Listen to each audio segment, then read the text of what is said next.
Here's Mike Tyson's first interview since the bite fight. Oh, man, I just totally lost it.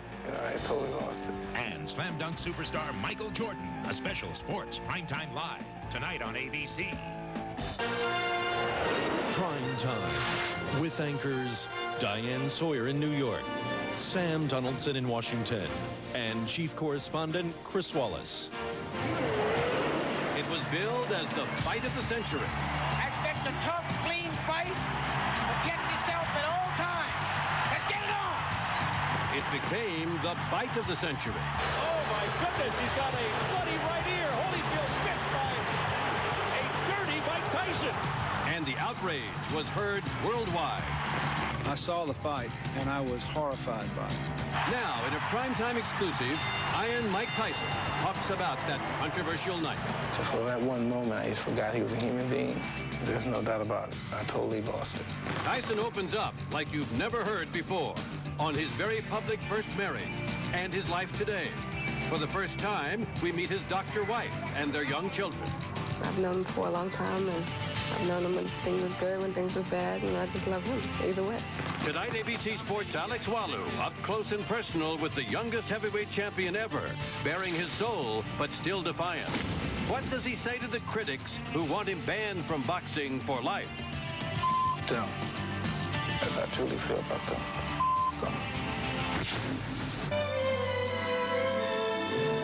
Prime Time.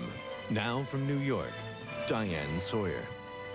Good evening. There are few professional sports surrounded by more controversy than boxing, and there are no fighters more controversial than Mike Tyson. It seems from the time he became the youngest heavyweight champion in history, Tyson was destined for greatness and for trouble. Tyson's rematch with Evander Holyfield this past June won't be remembered for its boxing highlights, but for that incredible lowlight, the now infamous bite Tyson took out of the ear of his opponent. Well, tonight, in his first interview since that night, we hear what Tyson has to say. He sat down with our ABC Sports colleague and boxing analyst Alex Walu to relive the night and the battles he's fought against his opponents and himself. Ladies and gentlemen, it is showtime. The waiting is over. The talking is done. The rematch is here. Expect a tough, clean fight. Protect yourself at all times. Let's get it on.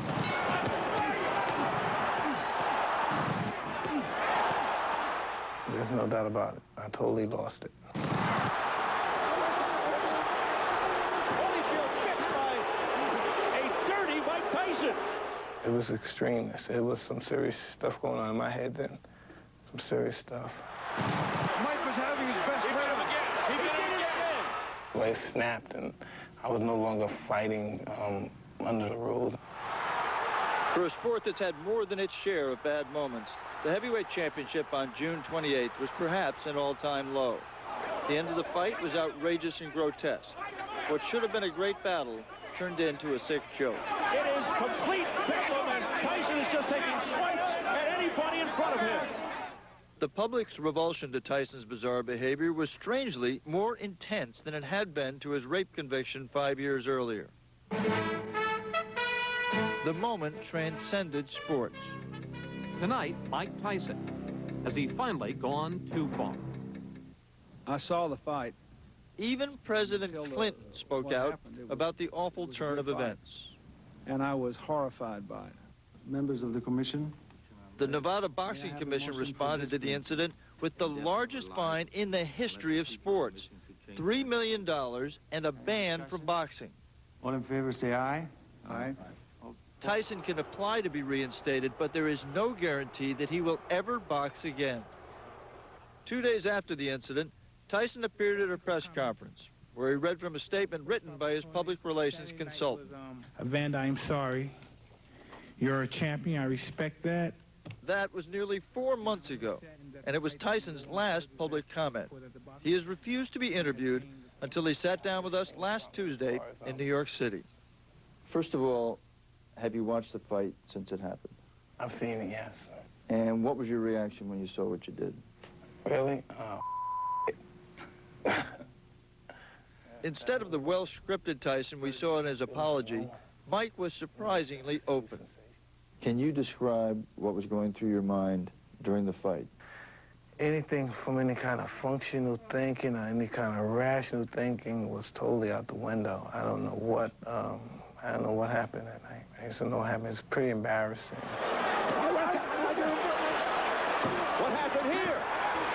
He got bit, I think. Evander Holyfield, look out! He's pushed right here, above us by Tyson.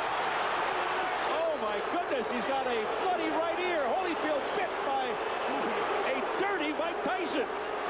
Once the boundaries were crossed, I had no more respect for the rules or the principles of the rules, and it was just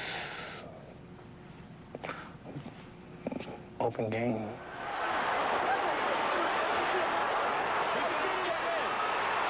Mike Tyson has bitten Evander Holyfield for the second time, and it is all out war. I just totally lost it. You know, I just totally lost it. In this case, though, you lost it once, bit him once, spit out a piece of his ear on the canvas. A lot of people say, okay, then he came out and did it the second time. And they think that means that you really wanted to get disqualified because you thought you were going to get beat. I don't believe that at all. You know, I never took the easy way out. You know, man, I take my beatings like a man. It's just the fact I taste blood, I tripped, and I was just in a zone. I was in that real serious, frantic zone. But I think the way I struck out in return, that was just something that was unacceptable. According to Tyson, he retaliated for what he thought were illegal headbutts by Holyfield, which the referee did nothing to stop. Early in the second round, this clash of heads caused a deep gash over Tyson's right eye. There's a cut around the right eye of Mike Tyson. Tyson believed the cut would cause the referee to stop the fight. I said, well, this is the round I have to do. I have to win this round big, go for a knockout. I was in trouble. He was butting me. I was blacking out, and I was pretty desperate. You know boxing history. There have been a lot of desperate fighters, but there's never been an incident like that before. Why do you think it was you that took it to that extent, or did that kind of a really crazy, sick kind of thing? I don't know. I think I'm the most extremist fighter that ever lived. I just think that's just who I am. Do you think you lost it because you were so in such desperate straits that you were sure you were going to get beat? I wasn't worried about getting beat because I was in incredible shape. As a matter of fact, he was on the verge of being knocked out in that round and beat up in that round. But I was just in such a frenzy that I just took it to the other level. Do you feel that his headbutting was intentional? Absolutely, I believe it was intentional. Evander Holyfield is a specialist in headbutting. You know what I mean? There's been a great deal of complaints about him from George Foreman and other fighters. And I just never thought that a headbutt could occur in so much damage. I had never experienced anything like that before. At the training center for the 1984 Olympics, where Mike Tyson and Evander Holyfield met, the two outsiders became friends. 12 years later, they met in the ring for the first time as professionals. In a remarkable upset, Holyfield dominated Tyson and scored an 11th round TKO. 7 months later, their rematch produced a disgraceful ending and Tyson's second loss to Holyfield. What is your opinion of Evander Holyfield after going through the 2 fights with him? Oh, he's great. He's a sensational fighter. And do you still admire him, and do you still have some feelings for him, like you did when you were friends during the amateurs? We were kids then. I have feelings for no one. I mean, it's just, he's sensational. He's a great fighter. It's just that I never, it's very rare you meet a fighter who could rise to the occasion on certain events. And I used to always admire somebody who just know what they want and just could rise to the occasion and just swipe it away. And he's that type of fighter? Oh, absolutely. You've called him twice to speak to him? Is that accurate? Oh, yeah. Just, and he hasn't returned your calls. If he did return your call, what would you say to him? He didn't return my calls, and so I guess he believed it wasn't sincere, so I probably wouldn't accept his call as well. Until he applies for reinstatement of his license next July, Tyson's boxing future is totally up in the air. Do you want to fight again? I sure want to fight. You know, I've done that all my life. Of course I want to fight. Do you expect when you try to have your license reinstated by the Nevada Commission, do you expect that you will be successful in that effort? Truly, I don't. No, I really don't think. I think I'll be banned for the rest of my life. You really believe that? Yeah, I truly don't. Why? I truly think everyone hates me. I truly believe that. I truly believe that. Because no one gets punished more than I am. But I'm understanding that I'm a big boy, and I believe big boys have big ordeals to be dealt with. You know what I mean? Taking this time off is the wonder of good for me. It's reaching and finding the soul of myself, and I think I'm going to be all right. Now most people, according to some of the polls that have been done, think that you should be barred for life. What would you say to those people about why you should be reinstated, why you should be allowed to fight again? I really wish that I was at liberty to say what I truly wanted to say. But I guess I'm not, huh? Well, you're at liberty. Go ahead and say it. Them. That's how I truly feel about them. They want to see people beg and mercy and just be at their mercy. I'm not that way with anyone. This is who I am. And maybe sometimes it's an insecurity. I want to be a defined person. That's part of my insecurity. But, you know, that's just who I am. I can't help who I am. Can you give assurances to people and to the Nevada Commission that it won't happen again? Do you feel sure in your heart that you would never do that again? Listen, nothing's an insurance, okay? Nothing's an insurance in life. But it's going to be hard. There's going to be many years before people forget that. It was hard to watch, Mike. I mean, it was hard to watch you bite off a piece of a guy's ear and spit it out on the ring floor. You know, it's hard for me to watch it. You think it's hard for you to watch it. You watch it in a joking manner. People watch it in a joking manner. I have to watch it in a manner of disgust, disdain, and just semi-humiliation. Disgust and disdain for yourself that you did it? Exactly, yes. Did you feel that you lost your dignity that night in Las Vegas? No, because dignity is what people think of you. Principles are what you think of yourself. And it's what I thought of myself was like, wow, I shouldn't have done that. Because that was just striking out and totally hatred right there. But making this, I shouldn't have done that. Because for that one moment, I just forgot he was a human being. And Mike Tyson has a lot more to say to Alex Wallow when Primetime continues. Get set for some uncharted territory. Mike Tyson on his personal life, his inner demons, and the critics' jabs that constantly come his way. Well, they do roll off your back, but they do skid marks. And later, Primetime continues. Now from Washington, Sam Donaldson. What makes a man get into a ring to endure the punishment of a fight? It seems that boxers have often come from society's underclass. The reason? It's their only ticket to fortune. And Mike Tyson is no different. Tyson has at times made more money than any other athlete in America. But it didn't start that way. ABC Sports' Alex Wallow continues his exclusive interview with Mike Tyson. Most people in boxing, they hate my guts and they're jealous. You know what I mean? They're jealous. Look at me, look where I come from. The most desolate, most undesirable place from the lowest circumstances socially in America, probably.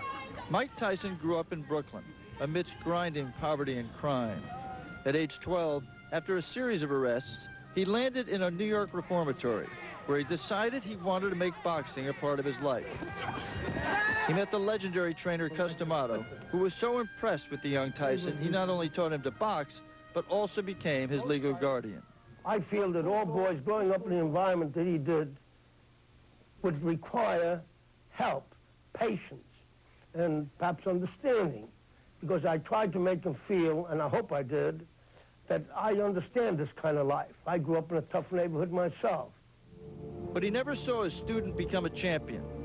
8 months into Tyson's pro career, Cus D'Amato died of pneumonia. A lot of things would have been different if Cus was around. But the fact is, he wasn't meant to be around. I was meant to be my own man and deal with my own situations. Uppercut, and Marvis is hurt. Razor is down. He would beat opponent after opponent, compiling an unbeaten record. And now he's in trouble here. At age 20, Tyson became the youngest heavyweight champion in history. And down he goes. There was no one in sight to beat Mike Tyson except Mike Tyson, which is exactly what happened. Ladies and gentlemen, Robin Givens and Mike Tyson. First, his storybook marriage. A street kid wed to glamorous actress Robin Givens, tumbled in the tabloids with reports of domestic violence, and then hit rock bottom when his wife ambushed him during an unforgettable Barbara Walters interview. What's it been like, this roller coaster? It's been torture. It's been pure hell. A week after the interview, Givens filed for divorce. We were two young kids that shouldn't have been married in the first place. Unfortunately, we were two celebrities, and we got married and things didn't work out, you know what I mean? Are you capable of feeling remorse for things you've done wrong in those situations? Of course I'm remorseful, you know what I mean? Because I'm more considerate for people's feelings than they are about mine. Because people have the opinion of me that I'm granite and nothing, maybe because I give that appearance. Because mostly that's my defense mechanism. But if you let the defense mechanism go, what's underneath the granite exterior? Well, I mean, I'm a very much a very simple human being, very fragile. You're very fragile? Yeah. But just as I'm fragile and kind, I'm also ruthless and malicious. I have to defend myself. Mike's self-destruction included an early morning street brawl that left his opponent battered and Mike with a broken hand. A car crash sent him to the emergency room with a concussion. Headlines questioned his violent relationships with women, and Mike took out his frustrations in public. You give sometimes the impression that these things just roll off your back, but deep down, do they affect you? Well, they do roll off your back, but they leave skid marks. In 1992, a jury convicted Mike Tyson of rape. Even his own attorney called him an animal. He went from the highest paid athlete in the world to a prison inmate. 3 years later, he left prison, a converted Muslim, to even bigger celebrity and bigger paydays, earning the most money of any athlete in America, nearly $75 million in 1996 alone. He kept his life clean outside the ring, which had always held the most danger for him. But ironically, inside the ring, where he had always found a safe haven, he ended up that Saturday night in Las Vegas in total disgrace. He just reaches in and bites him. In your apology, you spoke about getting help. What have you done about that? Well, I discussed some issues with some prominent psychiatrists, and Are you going through it, just going through the motions, or do you really think that you need to change some things about yourself? Sometimes changing is scary, and maybe some things about my life is kind of scary to change. And you may feel a little helpless in changing, but you know, we're working on it. I don't know why I'm afraid to change. I change in increments, you know, in time periods, and it's not going to happen just overnight. But do you think it's a necessary thing? I think change is necessary. And I can tell you, well, this thing is working, and I'm great, and I'm going to be a great person, and I may even go for Congress, and I may do this. But that's not the reality of the situation. Do you believe in your heart that you do have a problem that you need to change, or you just... Oh, yeah, I know I have a problem. There's no doubt about that. I guess I am extremely bored. See, people can't understand how you can be bored. You have homes all over the world. You have access to any place you want to go. You have the money to take advantage of it. And for Joe Sixpack or blue-collar working people, they just can't imagine that you can be bored. Explain that. I'm pretty much an extremist in everything. It's either all or nothing, and I don't know, maybe that's, and I think, and I feel that's kind of a sickness, being that way, and it caused a lot of problems in my life, a lot of problems. What kind of problems? You just never get enough of anything, and it caused a lot of personal problems. A lot of people who I believe cared about me, and I believed I cared about them. We no longer associate in that matter anymore. You know, and you just lose the essence of things that are so simple, like love or friendship. You just totally just forget about those. The essence of that is totally lost sometimes, I believe. But you're not going to change it if you don't want to change it. We'll see. I'm not God. You know, I would like to be a stable person. That's what I am. I'm not a stable person. You know, I'm pretty sporadic and spontaneous, and it's very difficult for people, to be honest, even for people who are my friends and people who are manipulators, people who just hang on. It's very difficult for people to get along with me and be around me. In April, Tyson married Dr. Monica Turner, who lives in Maryland with their children. Is it tough for you to have a reasonable marriage, have a reasonable relationship, given what you've said about yourself? Yes, I'm a difficult person to live with. You know, I mean, she doesn't have an easy time with me. Is the relationship working? Pretty much so. But because she's putting more work in than I am. But she's a good woman. I really hate to lose her, you know. I mean, just a part of life, things like that happen, but I truly hate to lose her. Do you think that's a possibility? Anything's a possibility in life, but if I do, it would just be my fault. It's just the way it is. That's who I am. It would be my fault. And what does his wife have to say about the state of their relationship? That when we return. When we come back, you'll meet for the first time Mike Tyson's wife and children and see a side of Tyson you rarely see. I think that people are just too hard on him. I think that they shouldn't be so judgmental of him because he's really a sweet and real caring person. When PrimeTime continues. She's a doctor and a mother. She's also married to Mike Tyson.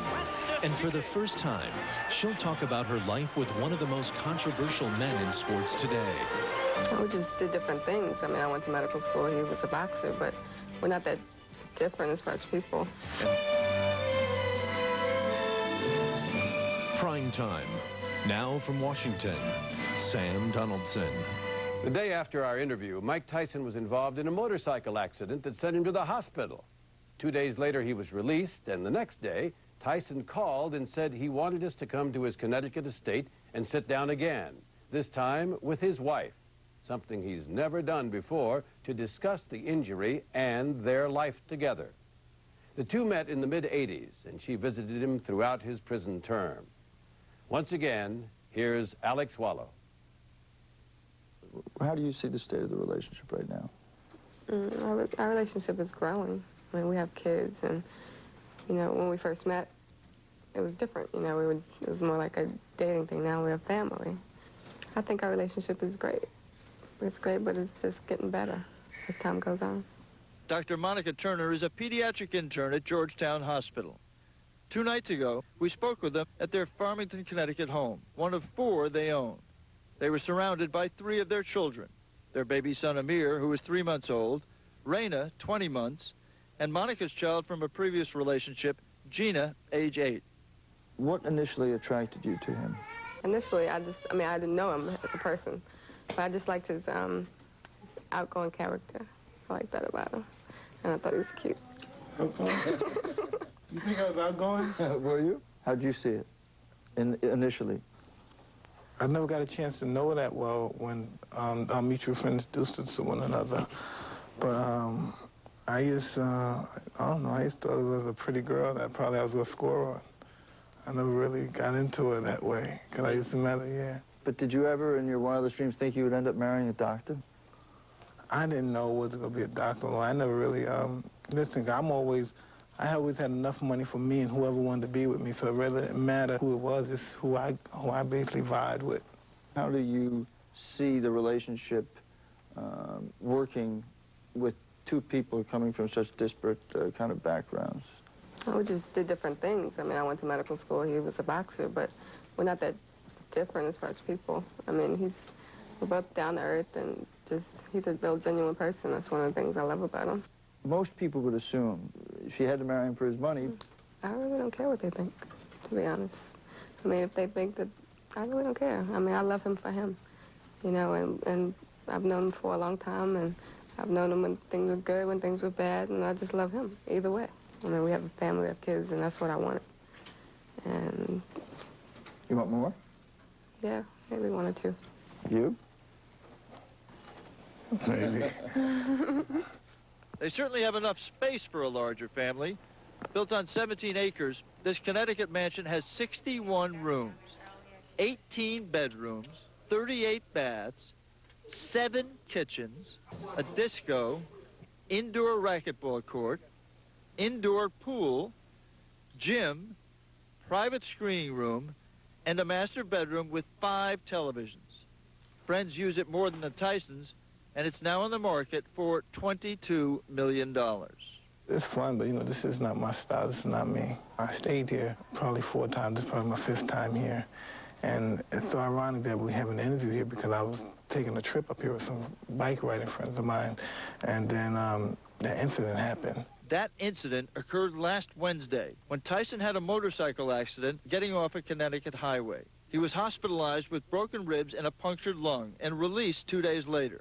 What caused the accident? I fell asleep, but I was riding all day, and for that split second, I woke up and I was on top of my friend, so I had to throw the bike down before I went. I didn't want to run him over. This was not a case of you driving your motorcycle too fast. No, I was going too slow. You were going too slow? Yeah. You know, I've been in an accident. I've been in a couple of accidents already. That was a really bad accident. Tyson told us he won't take his doctor's advice to rest for 6 weeks. Instead, he'll return to training and riding his motorcycle next week.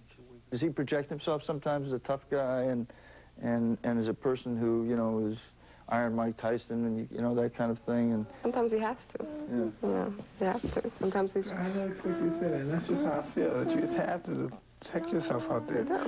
I'm glad you said that. I'm happy you said that. That's how I feel. I mean, he has to do that sometimes. So. Are you surprised that she understands that part? Yeah, I'm surprised that she said that. She made that statement. I think people are just too hard on him. I think that they shouldn't be so judgmental of him because he's really a sweet and real caring person. He's a good guy. And I think people are just too hard on him. Is there a part of you that hopes he doesn't get reinstated so that you can have a life where he doesn't get involved in boxing? No, I just want him to do what makes him happy. And if he wants to continue to box, that's what I want him to do.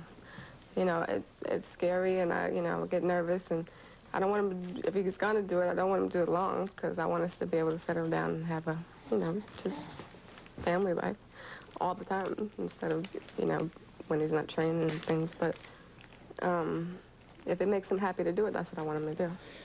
Is it possible, do you think, for the two of you ever to have a normal life, given who he is and what he's all about?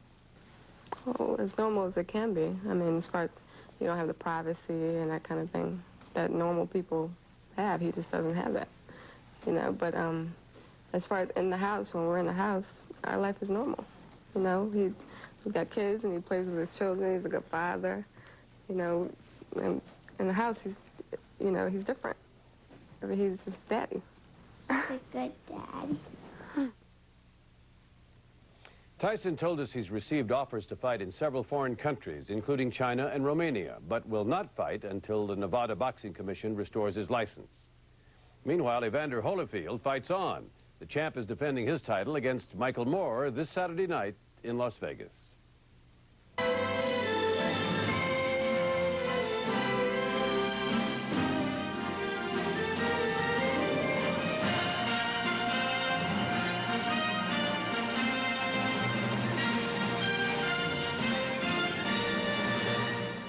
Primetime has been a presentation of ABC News. More Americans get their news from ABC News than from any other source. ABC News, now always on.